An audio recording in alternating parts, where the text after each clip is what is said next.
Rajender SU భూముల వేలం లేకుండా ఎట్టి పరిస్థితుల్లోనూ ఆపేది మేమే. ఎంపైర్డ్ కమిటీకి నివేదిక ఇచ్చాము. ఉద్యమం ద్వారా యూనివర్సిటీని సాధించుకున్నాం. ముఖ్యమంత్రికి ఇంకిత జ్ఞానం అయినా ఉందా? సీఎం కి చట్టాలు వర్తించవా? 150 ఎకరాలలో చెట్లను నరికేశారు. ఇప్పటికైనా ప్రభుత్వం భూముల వేలం వెనక్కి తీసుకోవాలని డిమాండ్ చేస్తున్నాం. కావచ్చు, మా పార్లమెంట్ సభ్యులు కావచ్చు, మా శాసనసభ్యులు కావచ్చు, హైదరాబాద్ సెంట్రల్ యూనివర్సిటీ భూమి ఇంచు భూమి కూడా ఎవడు అమ్ముకోవడానికి వీల్లేదనేదే మా పోరాటం.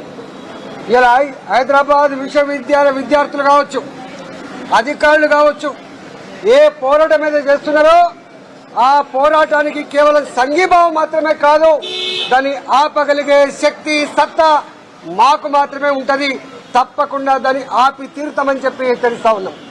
ఈరోజు ఏ సుప్రీంకోర్టు అయితే కమిటీని నియమించి ఇక్కడికి వచ్చిందో వాళ్ళు చాలా క్లియర్గా ప్రతి పాయింట్ కూడా చెప్పినాం. ఇది ఈ సెంట్రల్ యూనివర్సిటీ ఉత్తగా వచ్చింది కాదు. తెలంగాణ ఉద్యమంలో 1969లో 370 మంది ముక్కు పచ్చని ముద్దు బిడ్డలు ప్రాణ త్యాగం చేస్తే 6 పాయింట్ ఫార్ములాలో భాగంగా వచ్చిన విశ్వవిద్యాలయం ఇది. ఆనాడు ఎడ్యుకేషన్ సెక్రటరీ ఇచ్చింది ఆ భూమి, రెవెన్యూ డిపార్ట్మెంట్ ఇచ్చింది ఆ భూమి. ఈ టెక్నికాలిటీస్ కాదు బిడ్డ. ఈ ఆనాడు 2385 ఎకరాల భూమి ఆనాడు ప్రభుత్వ పరంగా కేంద్ర ప్రభుత్వ సంస్థ అయినటువంటి హైదరాబాద్ విశ్వవిద్యాలయానికి ఇచ్చిన భూమి. ఆ భూమిని టచ్ చేసేటువంటి అధికారం ఎవరికి లేదు. మధ్యలో ఒక ముఖ్యమంత్రి గారు ఆ పని చేస్తే మళ్ళీ వచ్చిన ముఖ్యమంత్రి గారు దాన్ని రద్దు చేశాడు. ఎవరైతే 400 ఎకరాల భూమిని రాయించుకున్నాడో వాడే కోర్టుకు పోతే హైకోర్టే ఇది విశ్వవిద్యాలయ భూమి, ఇది నువ్వు తీసుకోవడానికి వీలు అని చెప్పి రద్దు చేసింది హైకోర్టు. మళ్ళీ ఆయన సుప్రీంకోర్టుకు పోతే సుప్రీంకోర్టు కూడా దాదాపు 2006లో ఈ కేసు మొట్టమొదటిసారిగా కోర్టుకు పోతే 2024లో మొన్న వచ్చింది. రేవంత్ రెడ్డి అంటున్నాడు నేను కొట్లాడినని. నువ్వు ఎప్పుడున్నావు బాబు? 2006లో నీవున్నావా? 2014 నీవున్నావా?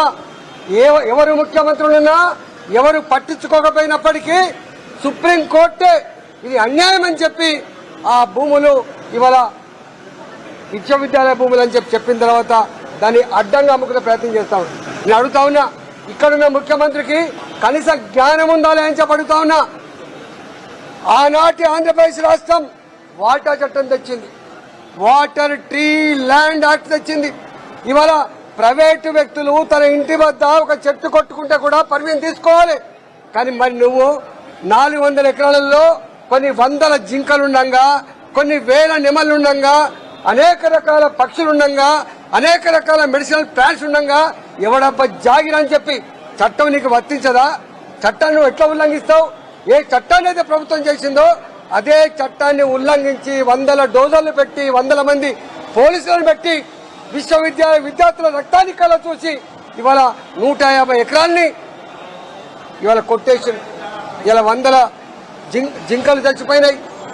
ఇలా జింకలు ఏం చేయాలో, పక్షులు ఏం చేయాలో కనీస సేఫ్ గార్డ్స్ కూడా లేకుండా ఈ విధంగా చేసినాయి. నేను ఒకటే, ఇప్పటికైనా ఈ మూర్ఖ ప్రభుత్వం పిచ్చి పిచ్చి వేషాలు చేయకుండా విశ్వవిద్యాలయ భూముల జోలికి రాకుండా వాటి పూర్తి స్థాయిలో రక్షణ కల్పించాల్సిన బాధ్యత ఉందని చెప్పి ఈ ప్రభుత్వానికి హెచ్చరిస్తా ఉన్నా.